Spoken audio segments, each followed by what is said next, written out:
For more news of the Catholic Perspective, visit EWTNnews.com. I'm Teresa Tomeo, and Call to Communion with Dr. David Anders starts now. What's stopping you from becoming a Catholic? Why can't women become priests? 1-833-288-EWTN. I don't understand why I have to earn salvation.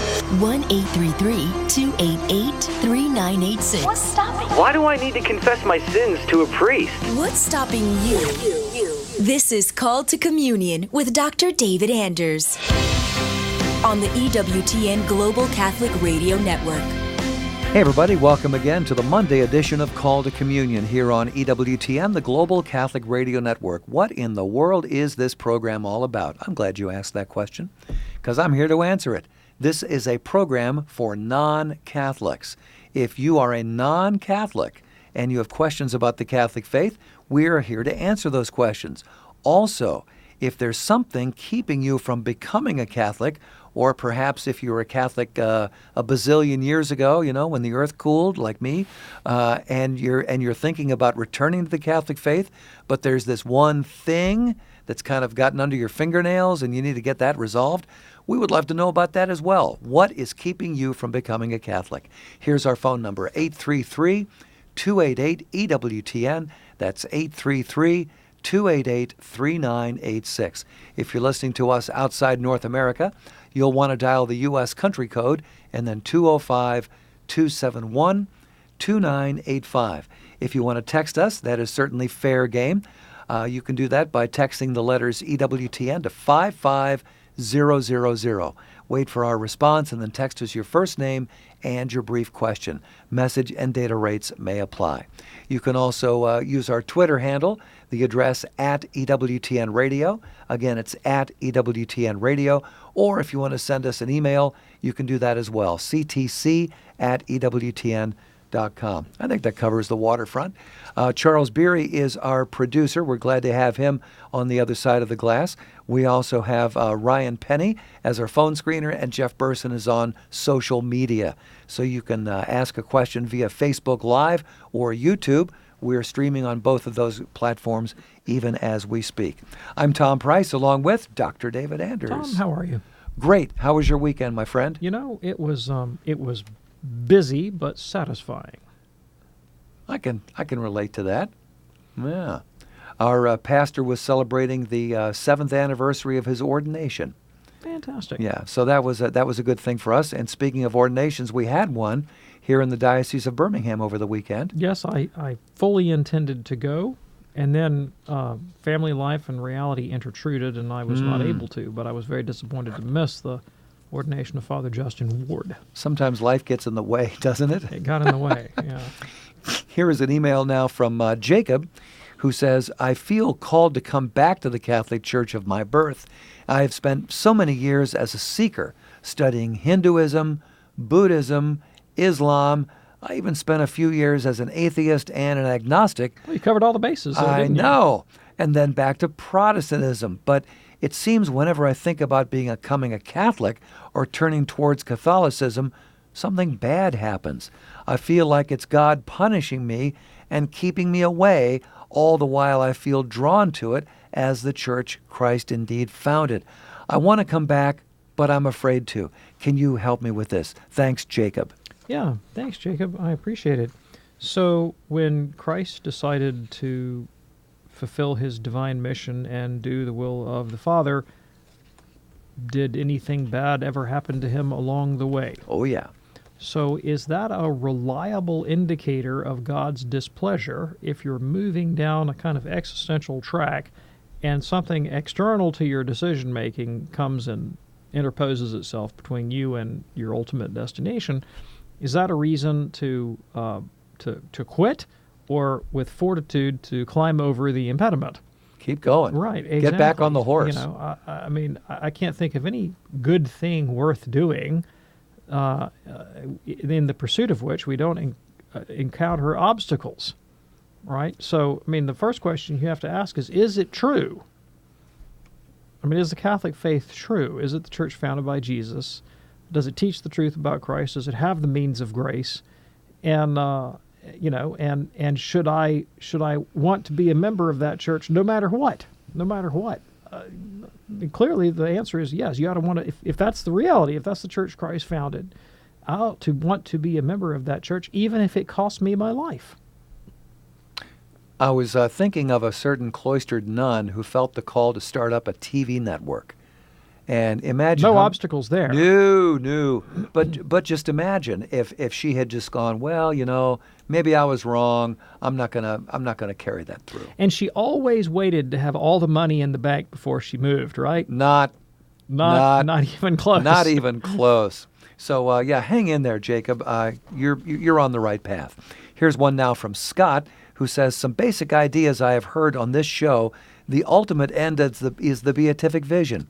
Those who live lives of heroic charity are admitted to the beatific vision immediately upon death, and there will be a final judgment and bodily resurrection at the end of time. So, based on this, it seems that there is more than one heaven.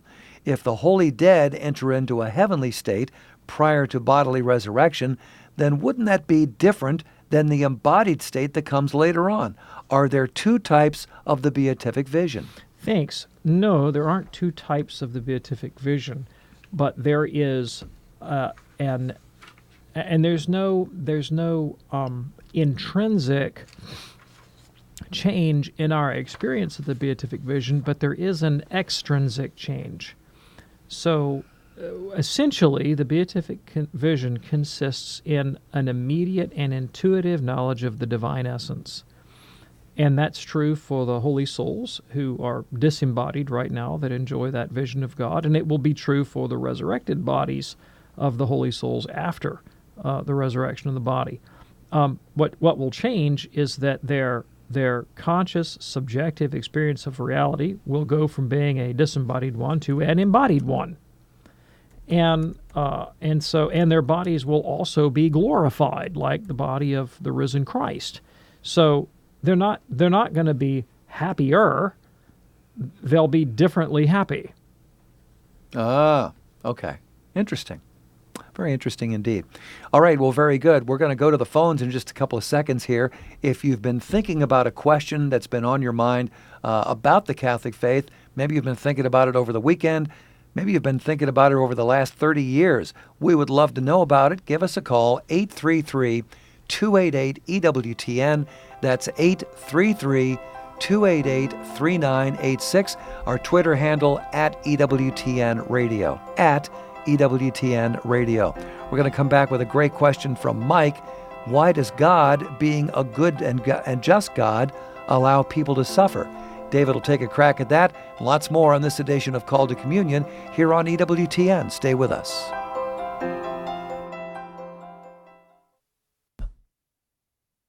The leading Catholic voices are on EWTN Radio. Catholic Answers Live started when there were 6 or 7 Catholic radio stations in the entire United States. Our apologists are very well educated, very well prepared, very charitable people. Even they will tell you, over 20 years, you learn a lot about how not just to communicate the truth, but to communicate it charitably and helpfully to people. Catholic Answers Live, tonight, 6 Eastern on EWTN Radio. Father Benedict Rochelle. I must tell you that from what I observe from very young people, all of these blasphemers, all of these mockers are in for a tough time. Because the devil bites his own tail. And I find among young people a growing reverence and longing for God. I find a decline in the cynicism and skepticism around, because it had to destroy itself. No one can live on being an enemy of God. It's too crazy, it's too absurd, it's too dark, it's too bleak. God is beautiful, God is holy. Why in the world mock God? The people you know and trust are on EWTN.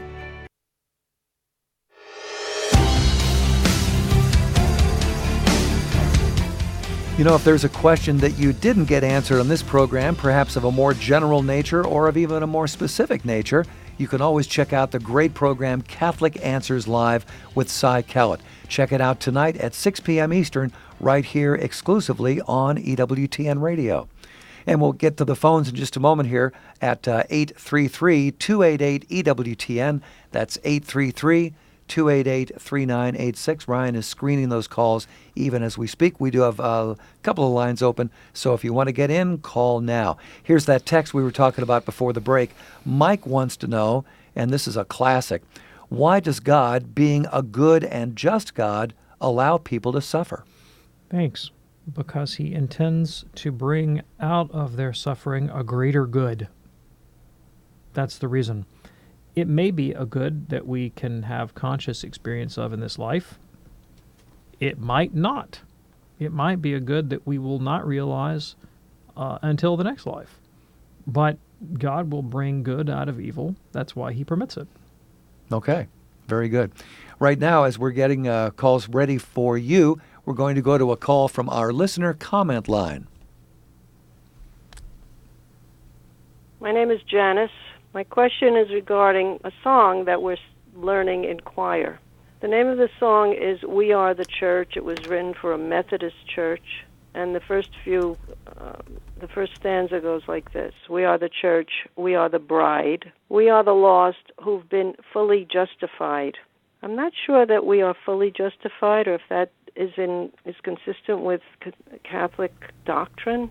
So I'm having some question about that. Yeah, thanks. I appreciate the question. It's problematic.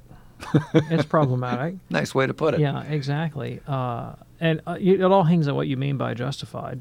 All hangs on what you mean by justified. But if you mean it in the way that the term has been like dogmatically used in the Western Christian tradition, Protestant and Catholic, around the 16th century, as it was defined by the Augsburg Confession on the Lutheran side and the Council of Trent on the Protestant side, then if that's the way you're understanding the term, then clearly you can be the church without being fully justified. It's possible to be a member of Christ's mystical body, which is the church, and yet not be in the state of justification. Now, you could take an elitist interpretation and go, we are the church and those who are fully justified. So those who aren't fully justified, we're not including y'all. Yeah. But that doesn't seem to be appropriate for Mass because, it'd be nice to think that everybody present at Mass is fully justified. Might be a bit presumptuous, however. Perhaps. Right. So, yes, I think that's problematic. All right. Thanks for giving us a call on our listener comment line, which, by the way, is open 24 hours a day at 205-795-5773. All right. And if you're ready now, let's go to our live call-ins, and that is 833-288-EWTN. We're going to begin with Daniel in Dubuque, Iowa, listening on the Aquinas Network. Hello, Daniel. What's on your mind today? Greetings. I had a question that's been raised by a view that I have from a couple friends that I've never heard any Catholic address before. Okay. They consider themselves eclectic Christians, so they just kind of take a little from this tradition, a little from that. They say that everything in creation has soul and free will to some extent. They say, like when Jesus calmed the winds and waves because they obeyed, that means they had free will. When Jesus cursed the fig tree, they say that had free will. That even every individual atom and electron somehow has a soul and free will. How do I address this? Is this at all compatible with Catholic tradition or what? Yeah, thanks. I appreciate the question. So it seems like a subcategory of the philosophical position known as panpsychism. Panpsychism is the position that every object has something like a soul inherent in it. All right. Now, normally people who are panpsychists don't go the next step and argue that all material objects also possess something of the nature of sort of rational volitional freedom. That's right. I mean, panpsychism is an extreme position. Uh-huh. But this is like an extreme version of panpsychism. Okay. So, is there a Catholic position on this? Yes. That's wrong. All right, that's the Catholic position. And but I think to help them understand, I think we need to like boil down what do we mean when we say that something has a soul, and what do we mean when we say that something has freedom. All right, and by a soul, what we mean is that a thing has a kind of form, so that the object in question has a kind of internal motion and growth and development capable of reproduction, rather like biological species, right? So, and that distinguishes it from mere elements and compounds that may have an intrinsic nature, but not an intrinsic activity towards growth and movement and sensation and reproduction. All right. And when we talk about freedom, well, what we mean by freedom is that we have the rational capacity to deliberate between perceived ends as goods. So, I can decide whether to have, Coke, Pepsi, water or red wine with my dinner, and I can recognize all of them as, answering to some description of good, and then I can decide which goes better with my pizza or my filet mignon or with my health, and then I can make an informed decision accordingly. That's what we mean by freedom. Very hard for me to see how somebody could give an account of atomic action as following on like the rational perception of conceivable goods. That's clearly not how atoms behave, under the microscope. I mean, I don't put a pizza and a filet mignon in front of an atom and it sits there and thinks about it and then goes one way or the other. Now, if you want to use the term in a very, very remote kind of analogous way, I mean, there is evidence from quantum physics that of an apparent indeterminacy at the quantum level. What is it that makes an electron jump this way versus that? We don't know, right? We don't know. That's the whole point of the double slit experiment in quantum physics. And you could make some pretty fanciful speculations about whether or not, the metaphysics of quantum physics may lie somehow or another at the base of human freedom in the material realm. I mean, we could have that conversation, but on the surface, the way they're describing this, no, that's completely incompatible with the Catholic faith, and I would also say with reason, because there's just no, I mean, it's inconceivable. Literally, you cannot form a coherent idea of what atomic consciousness of a single molecule or atom would look like, such that it could rationally deliberate between ends. Yeah, kind of gives the word eclectic a bad name. It's kind of laughingly absurd, I think. Yeah. Okay. Well, Daniel, there you go. Hope that's helpful for you and for your friends as well. That opens up a line for you now here on Call to Communion, 833-288-EWTN. One line open right now, 833-288-3986. It's Call to Communion here on EWTN. Madeline is listening in Carlsbad, New Mexico. Hey there, Madeline. What's on your mind today? Good morning.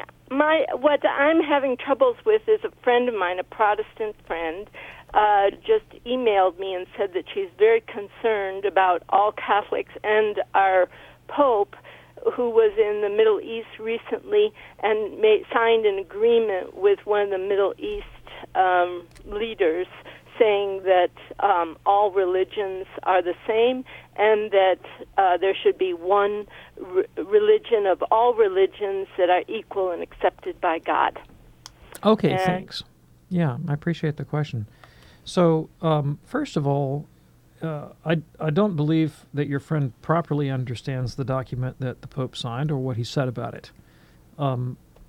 What the Pope said was that God willed a multiplicity of religions. Now, I haven't read the document in depth, and so there may be elements of this that I'm missing, but that was kind of what the media coverage glommed onto. This happened recently? Yeah, it was within the last year. Okay. And look, Catholic theologians have always dealt with what do we mean when we talk about God willing something? Well, I mean, we can talk about God's antecedent will and his consequent will, or his permissive will and his decretive will. And, at the level of precept, clearly God wills for all human beings to obey the Ten Commandments, for example. Okay. But at the level of permission, God wills that there be a universe in which some people don't obey the Ten Commandments, because that's the universe we live in, and he's in control of it. So in a really remote way, not immediately, but in a very remote way, you could say, well, does God will that some people not obey the Ten Commandments? Well, yeah, but not in the same way that he wills that everybody obey the Ten Commandments, right? And so remotely, does God will that there is a universe with a multiplicity of religions? Well, God created a universe, he controls it, and there's a multiplicity of religions. So in a remote sense, we'd have to say, well, God wills the universe that we've got, not another universe. And yet, God has called all people to know him and enter into a relationship with him by obedience to Christ. So in a preceptive way, God wills for everyone to become a Christian, repent and believe in Jesus. Now, what did the Pope mean by that? I mean, who knows? Who knows? All right. But you got to understand something about papal statements. Let's forget about Pope Francis for a second. Let's just think up a pope. We'll call him Pope Herbert. All right. Okay. Imagine Pope Herbert came out one day and said, God wants everybody to buy the latest Willie Nelson record. Well, he would be wrong. Yes. Right? He would be wrong, and I would not be obligated to believe him. Simply because a pope or a bishop or a priest says something, I'm not morally or theologically obligated to believe it, or even to think that it's prudent. I can form the opposite judgment. There are some specific instances in which I don't have that freedom. For example, if a pope says, I infallibly define the following dogma, as something that has been revealed by God and handed down by sacred tradition that all Christians have to agree on as something having been revealed by God, like, say, God is a Trinity, for example, or the Blessed Virgin Mary was immaculately conceived. Then I don't have that liberty. Very specific language, though. And then I am obligated, not because the Pope has said it, but because God has revealed it. Right. That's why I have to. But if the Pope says a lot of other things, it's like he might say them well, he may say them badly, my faith doesn't need to, flow back and forth like a reed blown by the wind because of, some infelicitous papal statement. Sure. Madeline, we hope that's helpful for you. It is Called to Communion here on EWTN. Our phone number 833-288-EWTN. That's 833-288-3986. In a moment, we'll get to Kathy in Fargo and Tom in Fort Wayne, Indiana. First, let's go to Maria checking us out on Facebook today. Maria wants to know, do Catholics believe aborted children are alive with God? Catholics believe that is certainly a probable conclusion to draw, right? Now, the question of the death of unbaptized infants is kind of an open one in Catholic theology. One thing we do think is that they're not in hell. Yes. They're not in hell. What exactly is their status in the next life? Do they enjoy the beatific vision of the saints, or some other condition of happiness that might fall short of the beatific vision? That's a disputed question in Catholic theology. And for a long time, Catholics imagined that the unbaptized infant who died probably went to limbo, and they kind of made limbo up out of whole cloth to solve a theological problem, which is why a lot of theologians today, including Pope Benedict XVI, disbelieve in limbo and instead just say the simplest conclusion is that they also enjoy the beatific vision with God. But that's kind of an open question. But they don't go to hell, that's for sure. Okay, very good. Let's go now to Kathy on line 3 in Fargo, listening on Real Presence Radio. There we go. Kathy, what's on your mind today? Hello. I have a question about the Lord have mercy, Christ have mercy, the Kyrie and Christe eleison. Mm-hmm. Who are we addressing? Christ. When we say, Lord have mercy, Christ. Christ have mercy. Christ. We're addressing Christ. Every time. Yeah. Does that make sense for you, Kathy? Pardon me? Does that make sense? We're addressing Jesus. I'm sorry, Jesus is the Lord. Jesus is the Lord. When we say, Lord, have mercy, it's Jesus' mercy we are invoking. Every time. Every time. Okay. Kathy, thank you so much for your call. This is Called to Communion here on EWTN. If you've been waiting and thinking about the whole Catholic faith thing, and you've been wondering about, is it my turn? Should I, drop the other shoe and actually make a commitment to the Catholic faith, but there's something holding you back? This is your opportunity. We have 2 lines open right now, and you can snag one of them at 833-288-EWTN. That's 833-288-3986. It is a busy day, but we're not too busy to get your call on. 833-288-EWTN. That's 833-288-3986. Our Twitter handle at EWTN Radio, at EWTN Radio. In a moment, we'll be talking with Bill in Hudson, New Hampshire, who has a very simple question, but a very profound question that pops up from time to time. We're glad to tackle that. Got 2 lines open for you now, 833-288-EWTN. Do give us a call here on Call to Communion. Stay with us. Deacon Harold Burke Sivers. We live in a culture today that says that suffering is meaningless, therefore we have to avoid it. What we're talking about here is finding meaning in the suffering that is unavoidable. The leading Catholic voices are on EWTN Radio. The secret to defeating your favorite vice isn't focusing on it and fighting with it all day. It's focusing on the presence of God and preferring His love to your sin. The only way to really conquer lust is to prefer the love of God to that pleasure. The only way to conquer anger is to prefer the peace of Christ to the satiation your rage gives you. The only way to conquer intemperance is to prefer spiritual and physical health. As Aquinas said, no man can live without delight. That's why a man deprived of spiritual joy goes over to carnal pleasures. And that, friends, is why Scripture says the joy of the Lord must be our strength. You don't conquer sin by beating yourself up all day. You do it by delighting in our Father and our God who delights in you, His child. And if you're really struggling with a particular temptation, here's a great tip. Read the Word of God. Pick up your Bible and read the Gospel until contemplation crowds out your temptation. This is Chris Stefanik from reallifecatholic.com on EWTN Radio. We need to pray because God says to pray. We don't need to pray to change God's mind.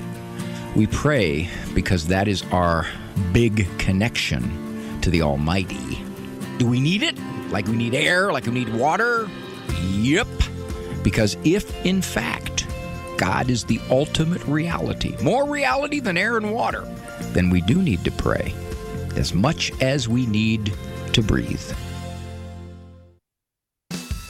Hi, I'm Cy Kellett. Later today on Catholic Answers Live, 2 hours with Trent Horn asking, why aren't you Catholic? Catholic Answers Live, 6 p.m. Eastern on EWTN Radio.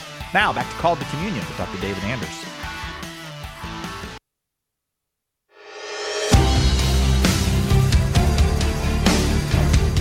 It's the Monday edition of Call to Communion here on EWTN. Sold out phones at the moment. When a line does become available, the number 833-288-EWTN. Bill in Hudson, New Hampshire, please sit tight. We'll get to you in just a moment. We want to get to Tom first. He accidentally got disconnected. Here he is now. Tom in Fort Wayne, Indiana, listening on Redeemer Radio. Hello, Tom. What's on your mind today? Hi. Thanks for taking my call. Sure. I've heard a sort of, I think, atheist argument of the free will illusion to say that,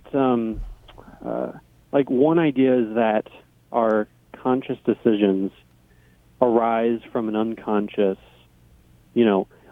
mind. And I'm studying more psychology, neuroscience, and it's just an interesting argument, and it's very hard for me to maintain that this is a free will illusion, because these thoughts seem very robot-like, very things like that, and it's just, I'm not sure what to think of that. How do you put, what do you do with accountability, moral accountability, things like that? Yeah. So a kind of a scientific materialist interpretation of consciousness is all the rage now, of course, in the scientific world, and to a certain extent a certain extent in some of the philosophical discussions about the nature of mind and consciousness, and for obvious reasons, right? And there's a celebrated set of experiments in neurology and psychology called the Libet experiments that many people point to as purporting to prove that free will is an illusion. And the way the Libet experiments worked was people were given a buzzer to buzz when they had an urge to like move their finger.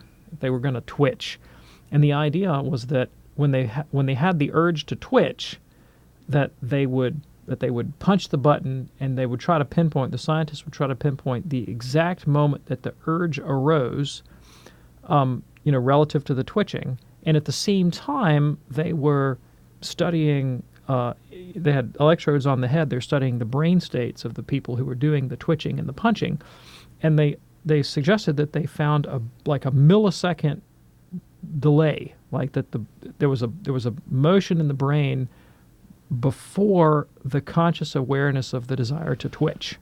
And a lot of people looked at that and said, "Aha! See, it's proof that volition or willed action is just an epiphenomenon, right? That the actual causal motion here is flowing from some unconscious material process in the brain, and our perception of willed activity is just an epiphenomenon. It doesn't actually have any causal influence on our activity."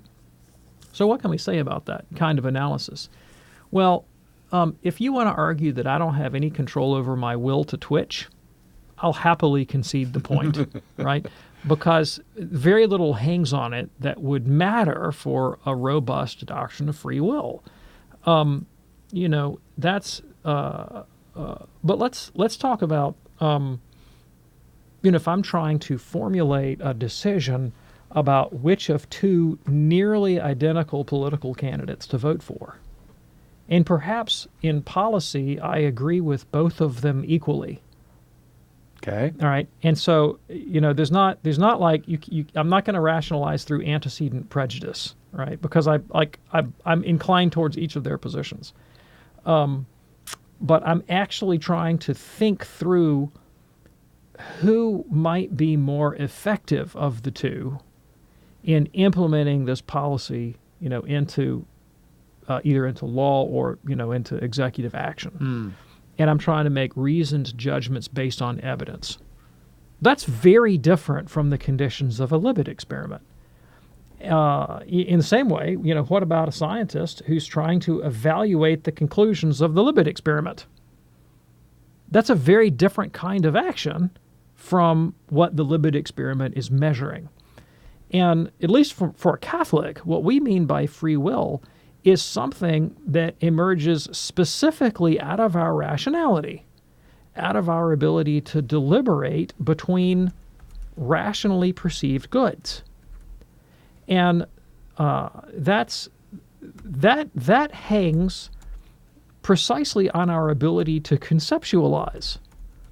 And conceptual knowledge cannot, in principle, be reduced to a purely material substrate.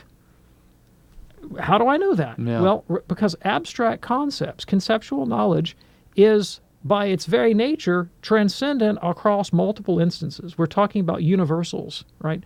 Whereas brain states are always particular. This neuron goes to that place, right? And so you could never represent a universal except symbolically, right, in particular instances that way. And if you want a great essay, James Ross, R-O-S-S, Catholic philosopher, and you find his essay online, has a good essay on why human mental activity cannot, in principle, be reduced to the model of computational, like the computation of a computer, Right. something that could just be represented in a physical algorithm. Yeah. Right? Okay. Very good. So there you go. And I also think that the philosophers or the thinkers that you're talking about who want to argue against the existence of free will, and your point was absolutely apt. What are they going to do when a guy robs their house? Well, he didn't have any freedom, We'll just let Yeah. him go. No, they don't act in the real world like they don't have freedom, and they don't expect other people to act like they don't have freedom. Exactly. Tom, thank you so much for your call. It is Called to Communion here on EWTN. We'll get to Leonette in just a moment. First, let's go to Ben in Niagara Falls, New York, listening on the Station of the Cross. Ben, what's on your mind today?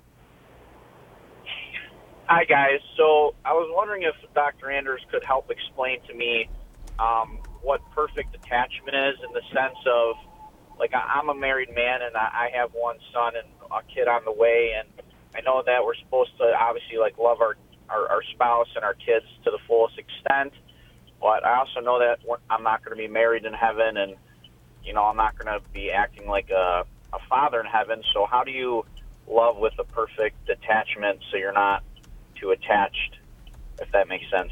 Yeah, thanks. So where are you getting the idea that you're obligated to practice perfect detachment?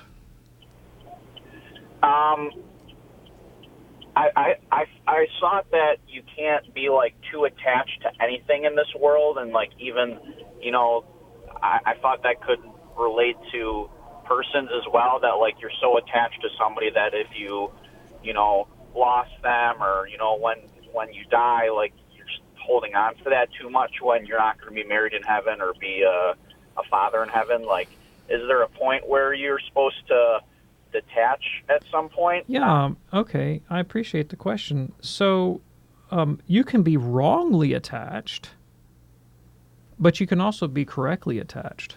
And remember that Jesus says, "Blessed are those who mourn." That's true. Blessed are those who mourn. Christ identifies mourning as an appropriate response to loss. And we are supposed to love our wives, St. Paul says, as our own bodies. So, you know, I mean, I can be too attached to my own body, but I can be insufficiently attached to my own body, such that I fail to care for it and take care of it. Mm-hmm. You know, and that would be negligent of me, and that would be a sin too, sure. right?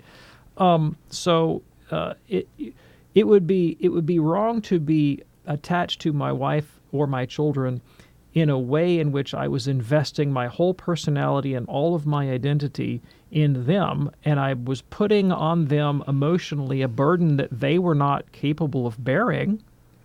And that happens in a lot of marriages, right? A lot of dysfunctional marriages where, you know, wounded people who are insecure and have bad family lives growing up come to marriage expecting the other person to perfectly fulfill all my wants and needs and make me happy. And then when the other person doesn't do that, I go, well, you know, I don't love my wife anymore, and they go off looking for the next perfect marriage that will also be imperfect, right? So that's loving, that's being wrongly attached. But to love my wife or my children as I love my own body, and to genuinely desire their good, and to want to be in union with them. And of course, desiring their good means wanting them also to be united to God, and then to share in friendship with them based on that commonality, that common Christian faith. That's a perfectly appropriate way to feel. And then when that person dies, or when I die, it's perfectly appropriate. Christ says it's even blessed for us to mourn their loss. Sure. And Christ wept at the death of Lazarus, and he knew the guy was going to walk out in 5 minutes. That's true. All right, Ben, thanks so much for your call. It's Called to Communion here on EWTN. Now we're going to get to Bill in Hudson, New Hampshire, a very patient listener of the Station of the Cross. Hey, Bill, what's on your mind today? Hi, good afternoon, and thanks for taking my call. Sure. The question is two-tiered, I guess. One would be with respect to the apostles and their being called by Jesus to follow him. Were any of them married? Did they have families? Did they leave their families to devote their time to follow Jesus? And the other question really is, it's kind of related, that maybe if you could explain the difference where in the Roman Catholic Church, where priests are not allowed to marry, yet in, let's say, the Greek Orthodox Church, which I do have some exposure to as well, just my grandparents are from Greece, where the priests are allowed to marry. Maybe if you could just kind of expand on those thoughts, I'd appreciate that. Yeah, thanks. Appreciate it. So, yes, several of the apostles had wives. One of the first miracles that Jesus performed was in the home of Peter's mother-in-law. In 1 Corinthians chapter 9, verse 5, St. Paul clearly asserts that he has the right to take a wife. He says, don't we have the right to take a believing wife along with us, as do the other apostles and the Lord's brothers and Cephas, which is St. Peter? Yeah. Paul deprived himself of that right. He did not take a wife, but he clearly recognized that the apostles had wives. What is not clear from the text of the New Testament, no mention of this at all, is whether the apostles who had their believing wives had conjugal relations with them. There's no indication that they did or that they didn't. But the practice in Christian antiquity for married clergy was that if a married man was ordained to the clerical state, he was expected to practice perfect continence and not have conjugal relations with his wife. The practice that you mentioned in the Greek Orthodox Church or the Eastern Rite churches, that they have married priests, is also practiced by the Catholic Church. So Catholic priests of Eastern rites are permitted to have wives, and there are quite a few married Catholic priests who have wives. Mm-hmm. And even in the Latin Rite, even in the Roman Rite of the Church, we have married priests. Not many, but we've got a handful of them. Yeah. And most of them are converts from Anglicanism, that they and their wives came together in the Catholic Church, and the Church subsequently ordained them priests and permitted them to keep their wives. And the common opinion among canonists today is that those priests don't practice perfect continence, so they do have conjugal relations with their wives, even though they're priests, just like the Eastern Orthodox priests have wives and bear children and so forth. So there are those exceptions. So why does the Latin Church uphold clerical celibacy as the ideal and enshrine that ideal in law as normative in most cases? Well, first of all, because Christ is the model of all priesthood, and Christ was clearly a celibate. He didn't take a wife. He was married to the church. St. Paul himself did not use his right to have a wife, but he said it was better that he remain unmarried so he could give himself entirely to the work of the Lord. And there's a kind of eschatological, meaning oriented towards the next life. There's an eschatological significance of that, because Christ tells us that in the next life we won't be married or given in marriage, but it'll be like the angels. And so the perfectly continent celibate priesthood is an icon, a sign of a life set apart for a more perfect consecration to God. And it's not obligated. It's not obligatory for everybody. Right. But Jesus himself tells us it's objectively the more perfect way. Matthew chapter 19, he speaks of those who even made themselves eunuchs for the sake of the kingdom of heaven. Says whoever can accept this should accept it. Absolutely. Thank you so much for your call, Bill. And if you don't have that gift, then don't become a priest in the Latin Rite of the Catholic Church. There you go. It's called a communion here on EWTN. In a moment, we'll be talking with Leonette in Brunswick, Massachusetts. I want to say something about our own family here in Alabama. My wife, Adrienne, when it's time to be looking around for perhaps a birthday gift for one of our 13 godchildren, or perhaps a wedding gift or a first Holy Communion gift, I know where she's going to go. She's going to go to EWTN's Religious Catalog. It is your online destination for Catholic books, DVDs, rosaries, devotionals, holy reminders, and so much more. And I got to tell you, they have redesigned their website. It was great before. It's even better right now. Go to EWTNRC.com. Buy Catholic. Shop EWTNRC.com today. You won't be sorry. Here now is Leonette in Brunswick, Maine, checking us out today. Leonette, what's on your mind today?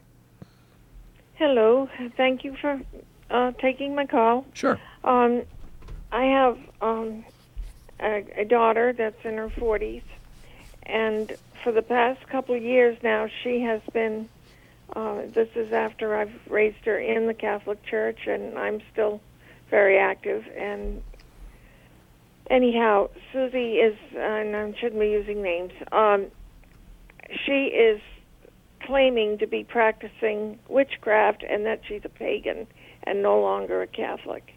And I am at my wit's end where to find help other than, yes, I do pray for her. And is there some place I can go to on the internet or books or anything that might give me a way to talk to her about this, if she'll even talk to me. I just don't know what. Wow! Wow! Mm-hmm. Oh, I'm so sorry. What a difficult thing to It have to bear. So,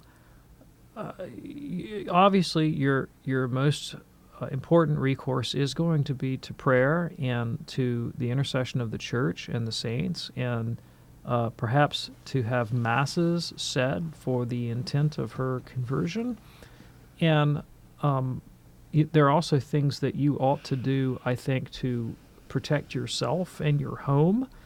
I don't know what your relationship with your daughter is like, but you want to absolutely guard against the possibility of pagan magic being practiced on your property. And if you have reason to think that it has been, that maybe she's, done something, in your home without your knowledge or consent, with respect to rituals or spells or invocations of spirits, that kind of thing, then I would certainly contact the diocese and ask for the exorcist to come perform an exorcism on your house.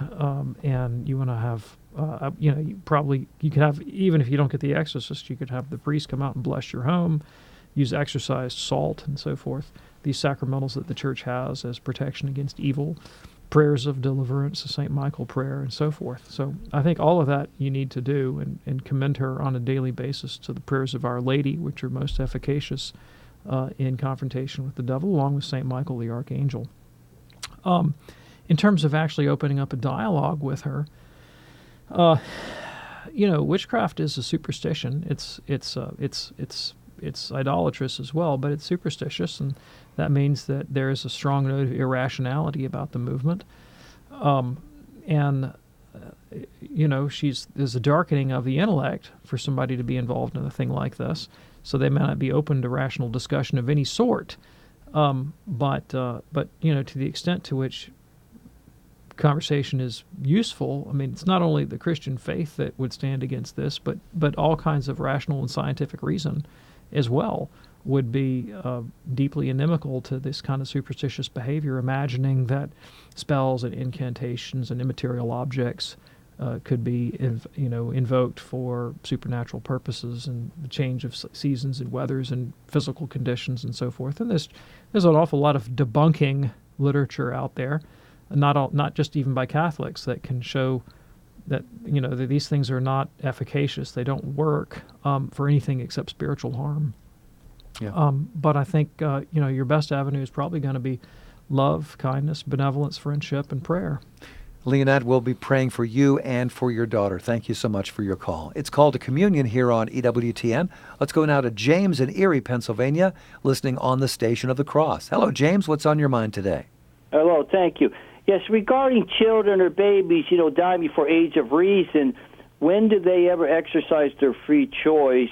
Like, when are they tested, like the angels were in Adam and Eve before they, emitted to the beatific vision? And even whether they're baptized or not, some say God can accelerate their intellect and will. They have to make a choice for God. And if they can make a choice, a free choice, they can say yes or no. So maybe if they hesitated, it would be purgatory. If they said yes immediately, straight to heaven. But they could say no, and they could go to hell. What do you think about that? Yeah, thanks. Well, we have absolutely no revelation whatsoever at all that suggests that this is the case, right? So this is a purely speculative hypothesis, and I think it's an unnecessary one. Now, if you were going to postulate that God gave infants a choice, you'd have to hold two other things subsequent to that. First of all, you'd have to hold that He gave them sanctifying grace.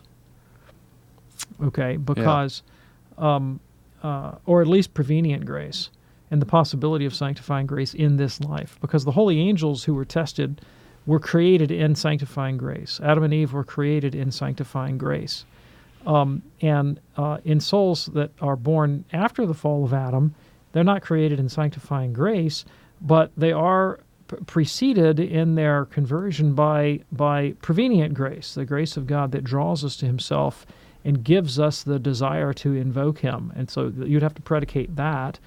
And you would have to hold that God did all these things before the death of the infant, because it's appointed a man once to die and then to face judgment. So there's no. It's absolutely against Catholic doctrine to hold that God would give a choice to a dead person for or against him. No, that choice is rendered in this life. So you'd have to hold that God would make rational free choice and sanctifying grace available to an infant in the womb that did not have the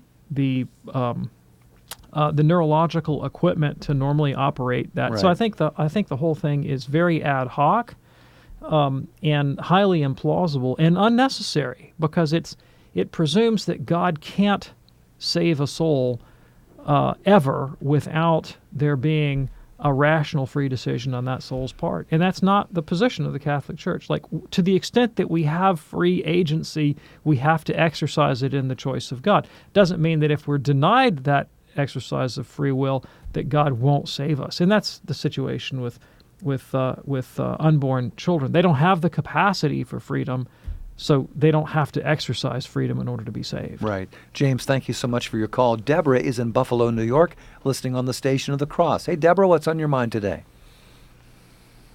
Hi, thank you so much for taking my call. Sure. My brother and I were raised cradle Catholics, and my brother has a nephew who is autistic and claims to be able to talk to the dead, which is, I know, against the Catholic Church.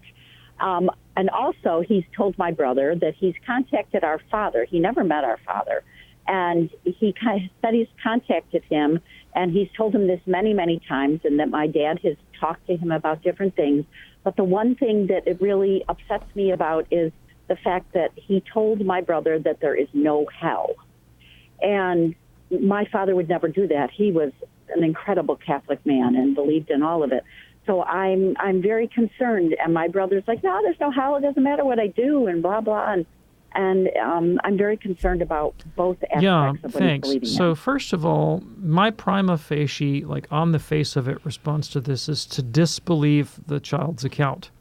I don't believe that this individual is communing with the dead. That's my default position, is one of skepticism.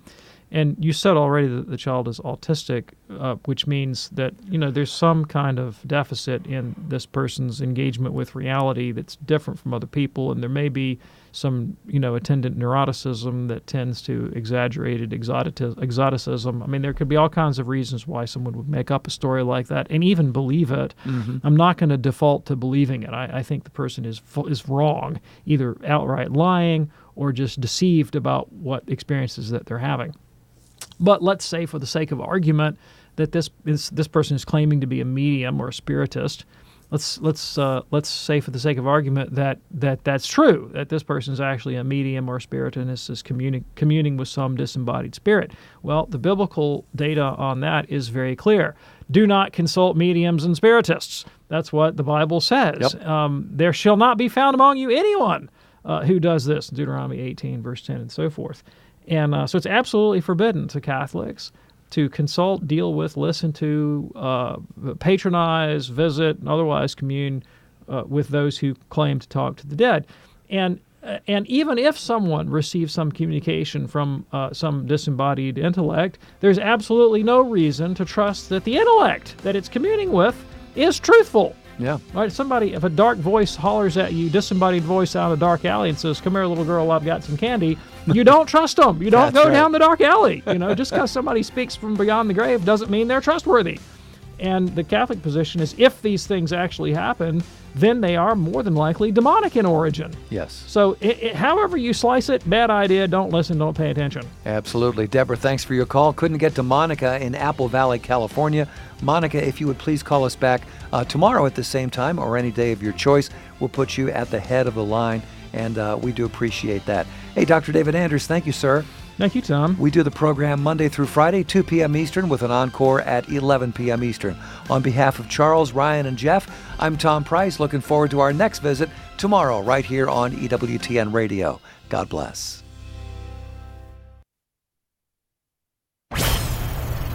This is John Martinoni.